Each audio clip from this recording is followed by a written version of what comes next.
If you want to build real self-love, you need to realize that self-love is not just face masks, it's not just bubble bath, it's not just telling yourself you're a bad bee in the mirror every morning. It's how you see yourself, how you feel about yourself, the standards you set, and the life that you are building for yourself every single day. So if you've been struggling with insecurity or comparison or feeling like you're not enough and you just don't love yourself in the way that you want to, this 5-step self-love guide is going to completely shift the way you see yourself and your life, just like it did mine. I have a little bit of a different setup today because it is currently nighttime and I needed some better lighting, so I'm in my little comfort zone hotspot in my house right now, and I thought I would put the pink lighting in the background because we were doing all self-love and I just wanted to be super on theme. Hi, I'm Neri and I'm obsessed with helping ambitious young women become their future selves and step into the life and the person that they've always dreamed of. Today I'm going to be giving you the exact 5 steps that helped me have really unshakable self-love for someone who used to be really insecure and just not love myself in the way I needed to, and it has changed my life. And as always, there's going to be a workbook to go with this video that's going to be linked down below. So everything that I teach you today is not just knowledge, it is going to be practical and you're going to be able to implement it and make sure you get results. So make sure you check that out in the caption down below. And if you're in the process of evolving into everything you could ever want to be, which I'm sure you are because you're watching this video, then please subscribe because I'm currently putting out 2 videos every single week so that by the end of the year you can have insane evolution and we can be on our growth journey together. So let's dive in. The first thing I want to talk about is the biggest mistakes that people make, because there's so many misconceptions about self-love and what it is and what it means and how you build it, and I feel like if you're not clear on what to avoid, then it's going to be harder to get there. So the very first thing is I want to set the tone for a question that I have discussed with so many people, been asked so many times and heard so many different opinions on. How do you differentiate self-love from being selfish? And I'm here to say that self-love is not selfish. It is for the greater good of you and the greater good of the world, and I'm going to explain why. I've never in my life met anybody who was rude, who was mean to me, who put me down, who said something rude, who projected their feelings onto me, who truly loved themselves. Every single person I met that's full of self-love has been one of the kindest, most genuine people that I've ever met. You need to remember that hurt people hurt people. And the most hatred in the world comes from projections of people's lack of self-worth and lack of self-love because of their own unhealed negativity and trauma and self-hatred. The truth is, if you have so much love in you, then you have more love to give. And that's something that I have personally found along my journey. I used to hate spending time with people. I used to avoid people at all costs. I used to be really antisocial. And the more I've learned to love myself, the more I've realized for the people that get to be around me and the people I spend time with, I'm a better friend, I'm a better partner, anything that I could possibly be, because I am so filled with love myself. Self-love bleeds so much into having a better life as well. When you love yourself, how you approach relationships or opportunities or success, just anything in any area of your life completely shifts for the better. So remember that there is a big difference between being a selfish, self-absorbed, self-centered person and being someone who loves and respects themselves. The difference is when you choose yourself, sometimes you choose to love yourself and care yourself and prioritize your peace. Sometimes other people are going to be uncomfortable with that. Sometimes other people are not going to like the fact that you choose yourself and you love yourself because it means they cannot take advantage of you anymore. As long as your intention is not, oh, I'm going to hurt this person to benefit me. I don't care about them. I only care about myself. That is not the mindset that you are in. But when you are making decisions for yourself and someone else is being bitter about it and all you're doing is trying to prioritize your peace, but you have good intentions, that is not being selfish. There is a very big difference between those two things. One thing you need to be prepared for is a lot of people who are enjoying taking advantage of your low self-worth and your low self-esteem will put you down and call you selfish when you start to love yourself. But if you always have good intention and kindness, you have every right to move with that self-love, with that self-respect, putting in place the boundaries, setting the standards, anything that comes with that newfound love you have for yourself. You have every right to do that knowing that you're a good person. You know your heart and God knows your heart, and if it is just a form of self-protection, it is not your problem that people choose to be uncomfortable with your peace. Now that I've said that, we're going to go into a couple other quicker mistakes. That was just the biggest one I wanted to address because it comes up so frequently. Here are a few other mistakes that you need to avoid when you're on your self-love journey. The next one is that it's not about what you achieve. So many times we get caught up in this idea that we note down the things that we've done well, and we get into this loop of starting to give ourselves appreciation for all the things we've achieved, and then saying we love ourselves. But when we only put self-love into things we've achieved externally, then the second we don't achieve something or we do something wrong, the self-love crumbles, because it's built on the expectation of us being high performers and achieving, instead of actually just having love for ourselves regardless of what happens. And that's what true self-love is about. Self-love is a constant, otherwise it's not self-love, it's the thing that you've done that you love. And that doesn't mean you can't celebrate your wins, but what it does mean is the kind of self-love that you're focusing on is loving and appreciating who you are, not what you've done. Misconception number 3 is kind of leading on from that. You have to have grace for yourself, because self-love is not about perfection, it's about progress.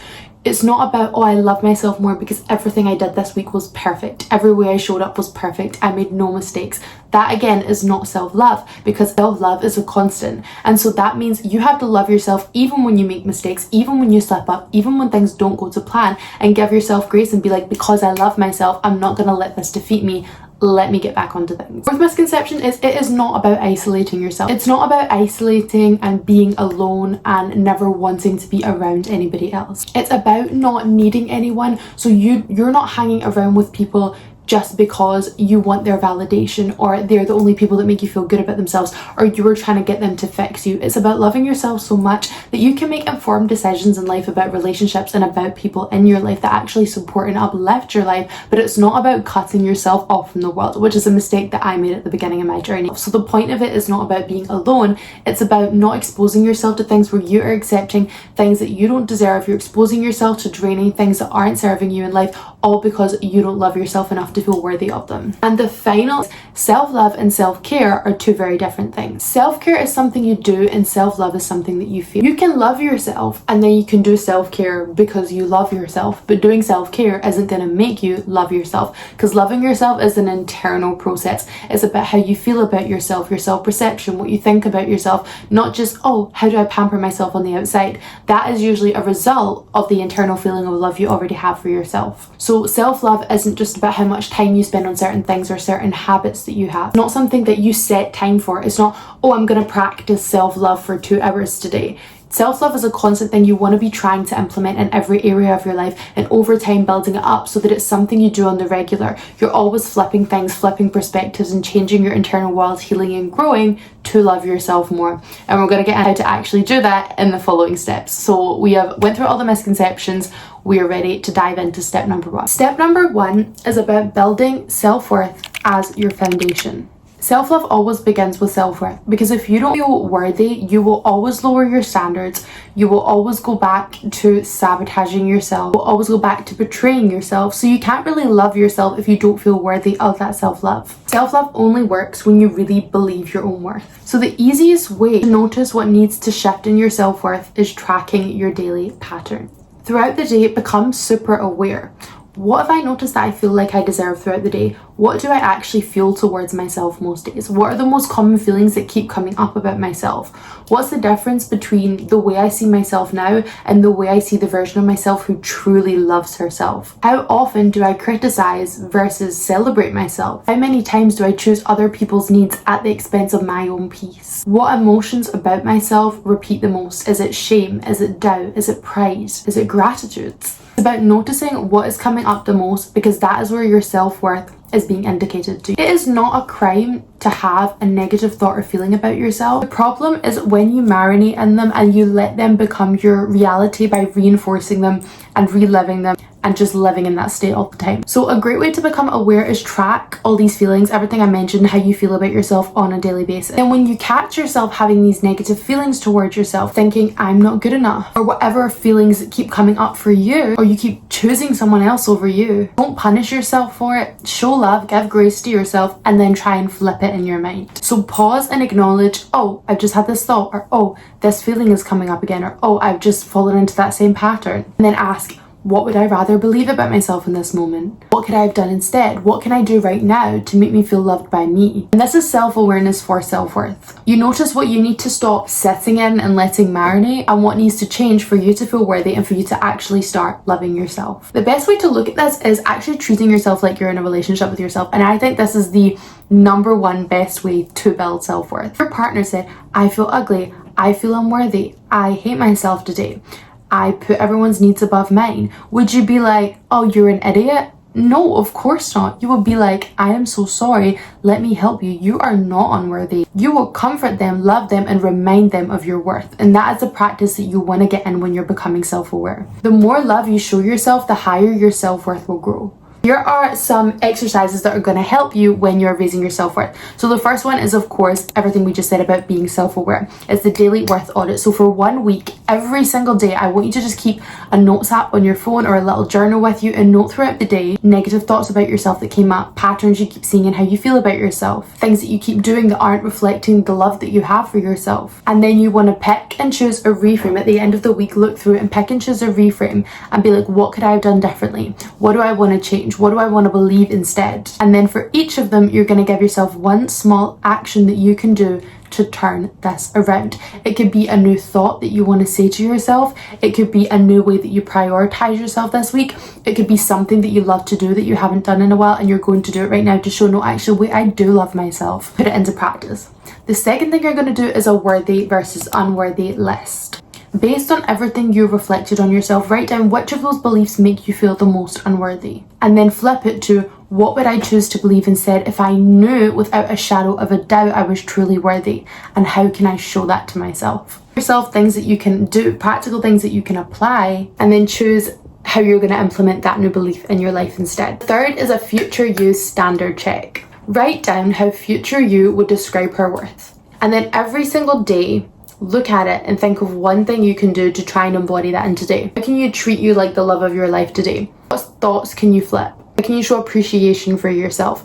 So this is kind of how we're going to take that self-awareness and turn these into small daily actions we can do to challenge the normal narrative. Instead of just marinating in it and being like, yeah, I do feel that way about myself. Yeah, I'm going to keep letting people walk all over me. You're taking active decisions to be like, how can I show myself the opposite of this so I'm not just constantly reinforcing this lack of self-worth to myself?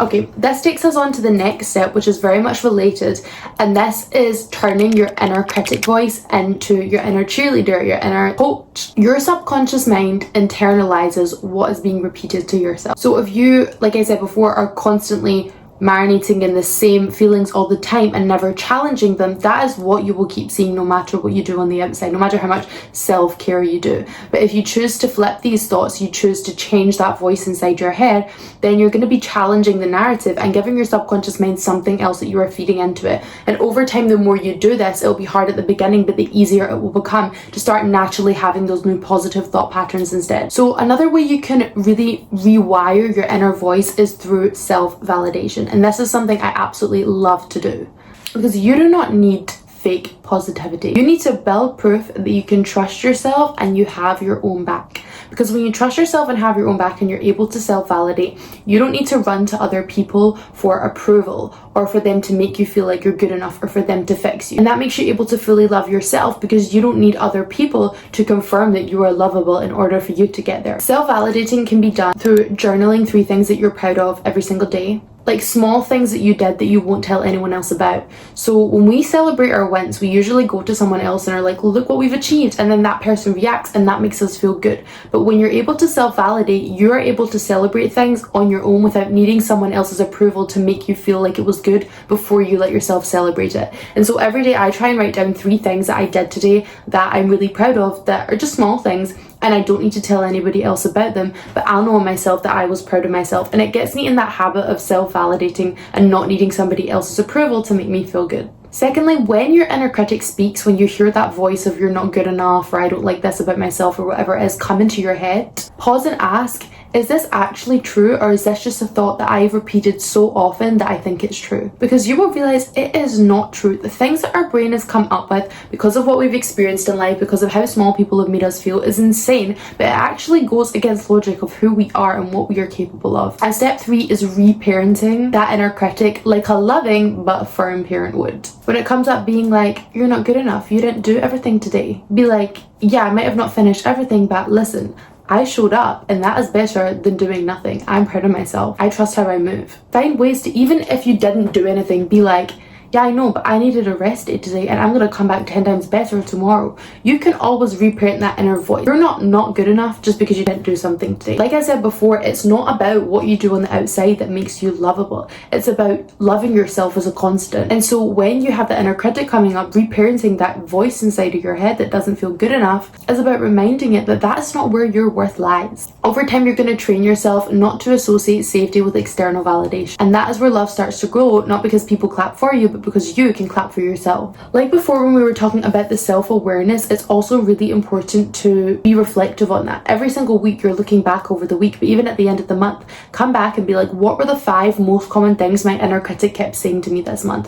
What were the most frequent feelings of negativity towards myself that I experienced? Because they're the ones you need to be on track with rewiring, the ones that are impacting you the most. They're the ones you need to be flipping and having a new narrative for. Okay, step number 3. You've probably heard of this, but this is all about solo dating and alone time. This is one of my favorite things to do, is date yourself. It ties in with a theme of treating yourself like you are in a relationship with yourself, but do not be fooled. Even if you have a partner, you have a boyfriend, you have a girlfriend, you have a husband or wife, it does not matter, because you should still do this. Because this is not about dating. It's more about the self-relationship you have for yourself. Even if you're constantly dating a partner, it doesn't mean you can't date yourself, because you still have to build your self-relationship.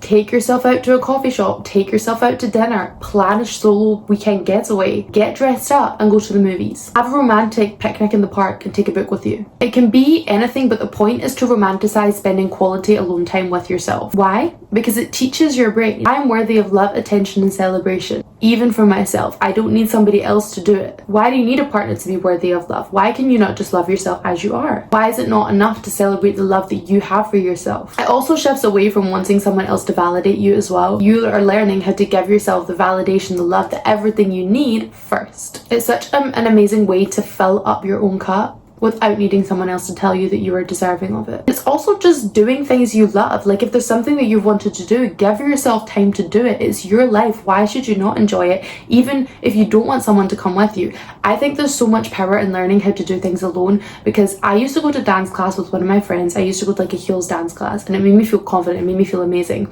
And then I wanted to start back and I wasn't in touch with that friend anymore.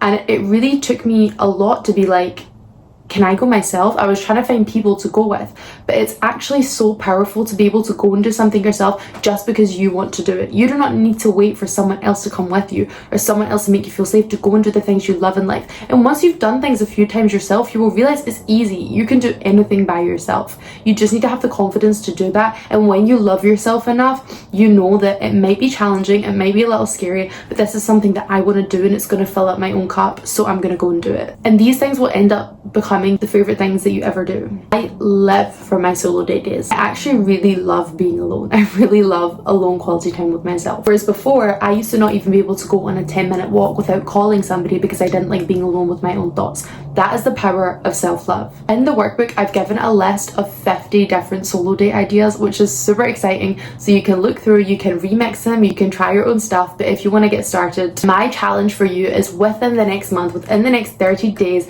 even by the time we get to the end of October, because that's next month, I need you to have done 2 solo dates with yourself. And it can be anything from the list or anything otherwise. You can even ask ChatGPT for ideas. You can look up ideas of what other people have done, but 2 whole solo dates. And if you are planning on doing them, then please let me know what you want to do in the comments, because I would love to get some more ideas. Okay, step 4 is creating rituals that show that you love you. Because self-love is not a one-time thing. It is built daily. You are not just going to go on a solo date or occasionally reframe your thoughts and then boom, you're obsessed with yourself. Your subconscious mind is programmed and trained by repetition plus strong emotion. So you want to have consistency and patterns in your life. You want to have rituals, you want to have routines. You want things that you do every single day that reflect the love that you have or the love that you are building for yourself, because that is how you're going to reinforce it into your mind and make it an internal thing. So here are a couple of ideas of routines that you can use. Something I really like to do is in the morning, I like to set an intention and have a little morning routine before I go on social media, before I speak to anybody. It's just something to kind of program your subconscious mind with the intention you're having today before you let it be infiltrated with the whole entire world coming in and flooding your mind.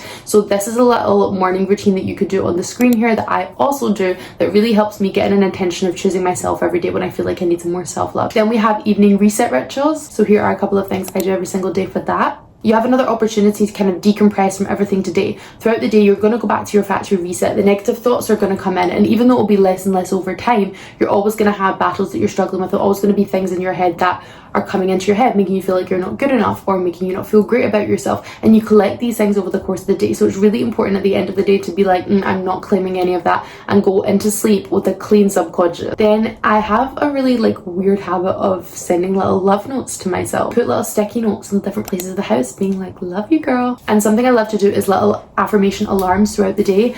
And these are kind of for two reasons. The first thing is just, it's nice to get a cute little affirmation sent to you that's telling you you're worthy and you're good enough. The second thing is, these are really good prompts. So if I maybe set 3 different alarms throughout the day, like little affirmation alarms, it's also a reminder of, oh yeah, I'm supposed to be checking, I'm supposed to be in with myself, making sure that I'm reframing my thoughts throughout the day. So it's a little reminder to get back on track and get in that position of choosing yourself again, because it's super easy to fall off at the beginning. And so just remind yourself to get back on track. Don't beat yourself up if you've fallen off about it, and just reposition yourself like, I remember I'm choosing me today. And the last thing is simply romanticizing your life, and I put a couple of examples on the screen. These are really nice little ways that you can just enjoy your life more and make it feel more expressive and romantic, and kind of just luxury your life up a little bit. Make it feel more elevated, make yourself just feel better on the day-to-day basis. Okay, and now we're moving on to step 5, which is building a life you love and not just a life that looks good. A big practice of self-love is designing the kind of life you want around you, because what is better ways of loving yourself than actually showing yourself, look, you are deserving of this life that you want to have. I love you enough to go out and do it and get it for you. Hobbies, doing what you love, making money, starting that business you've always wanted, going for your goals,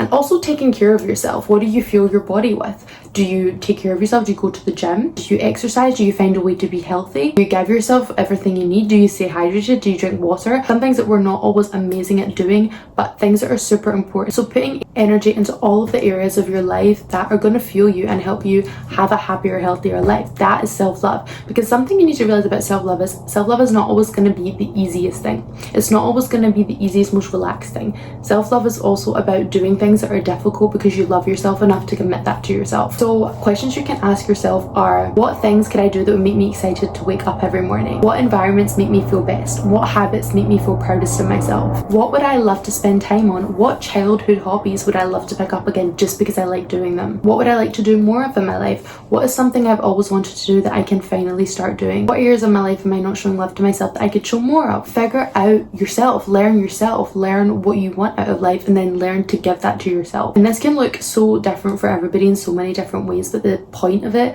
is to honor yourself and love yourself by building a life you love, because that is truly one of the best ways to show love to yourself. And sometimes you need to challenge yourself, because that is also part of it. Self-love is making an effort for things that are going to benefit you in the long run, because you are the only person suffering if you do not do those things. And that is not self-love, that is self-betrayal. The same thing goes here for things that you're doing that don't show you love, that can take away from your goals.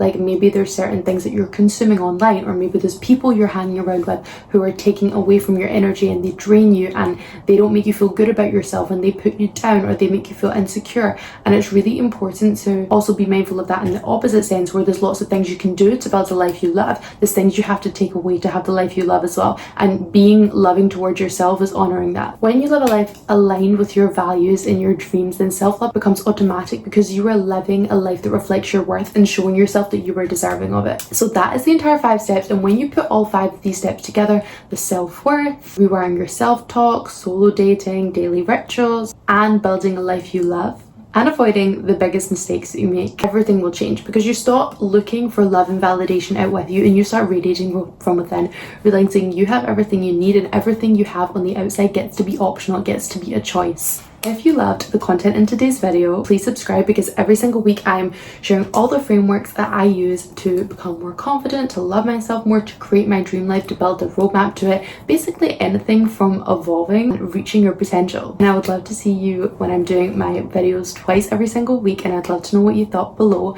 And also please don't forget to get the workbook if you haven't downloaded it already. It's got all of these practical steps so you can start implementing them in your life and really make the most out of this. If you want to go a little deeper when it comes to self-worth and confidence, I will also link a video below that I've made on that is super helpful. And if you wanted to work more on how you're going to create your dream life and how you're going to start honoring building the life you love, I have a video on creating your dream life roadmap, so I will also link that below in case that is a route you want to go down to learn more about yourself and figure out how you are going to have the ultimate evolution before the end of 2025. Lastly, if you want any support, you want to ask any questions, you want to just better an area of your life and want a little bit more advice on it, then please head over to my Instagram at Nairi's Mind, where I have a very loving community on there, and everyone reaches out to me very frequently to ask questions about just their self-development and how they're evolving and if they can get any support on my journey. And I've got lots of resources and I'm always looking to help. So if that is you, I would love to see you over there. And thank you so much. See you in the next video very, very soon. Bye.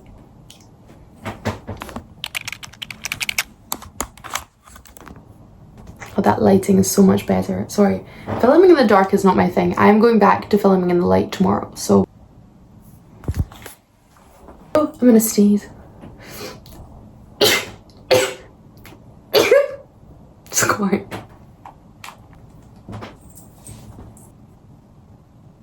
Oh my gosh, why does this keep happening? It's the light, it's not bright enough. Ugh.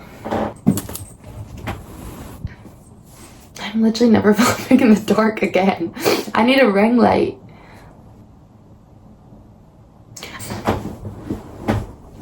Ooh.